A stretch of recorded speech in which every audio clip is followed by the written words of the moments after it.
Good morning and welcome. This is Pastor Lucy Painter with your daily insights. Over the last 7 days, we've been talking about launching into the deep, and we have looked at various areas of our lives and faith that we need to seek great depths in. We say that we need to seek the light of God that unbinds the noose of darkness. I loved that part. We said that we need to scratch below the surface, that we need to go further beyond the length of the boat into the deep, that we need to seek more than the average in our relationship with God. But someone might ask, Pastor Lucy, to what end? Why do we need to do all this? What then, after we achieve these great depths in all these areas, why are you pushing us? Why all this? And it's the beginning of the year. So in the remaining episode of this series, we are going to try and answer these questions. You see, our thirst for God, our hunger for His Word, our desire to have more of God is supposed to elicit, to evoke something from us. It is not just a desire for the sake of it. It is a desire that's intended to direct us towards something. Otherwise, it would be meaningless if you just desire something and you do nothing about it. And this is why the writer of Psalms 42 says that the eagerness, the intensity of his longing for God could only be compared to that of an animal panting for water.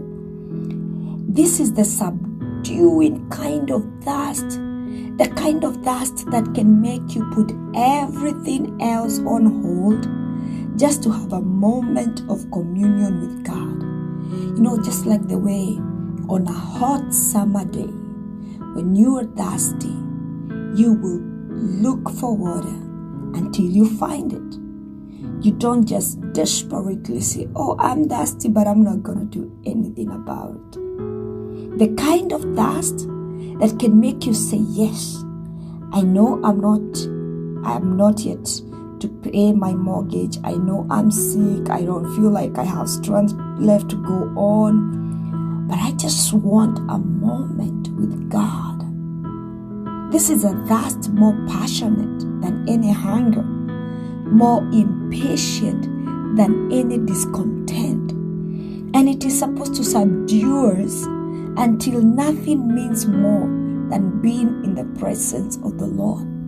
I don't know whether you have ever experienced such a thirst, my listener. And this is the depth we are seeking to get to. Until being in the storm doesn't scare us anymore. You know, like those Hebrew young men, they are looking and the fire is getting, heated 7 more times.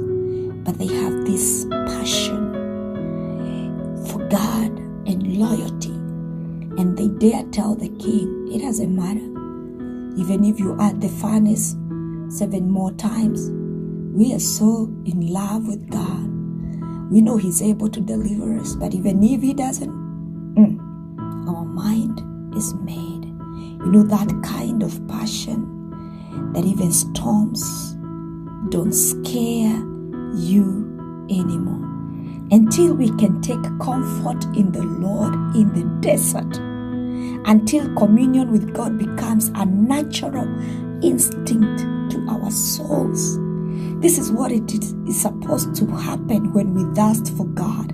When we seek the very depth of communion with God.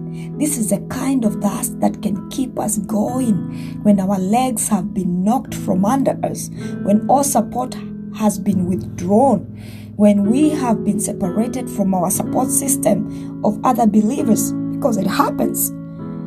Because this thirst acts as an anchor, tethering us to God, grounding us, holding our focus in place when all odds are against us.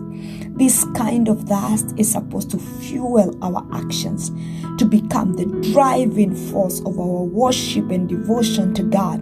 And it doesn't matter the circumstances we are in, it doesn't matter who is watching, the trail of thirst never lies. It takes us to what matters to us. And if that is God, even in the worst of circumstances, we will still choose God. When we thirst enough for Him, we will go hard after Him, because He is the ultimate prize, and our thirst will steady us until we get that prize.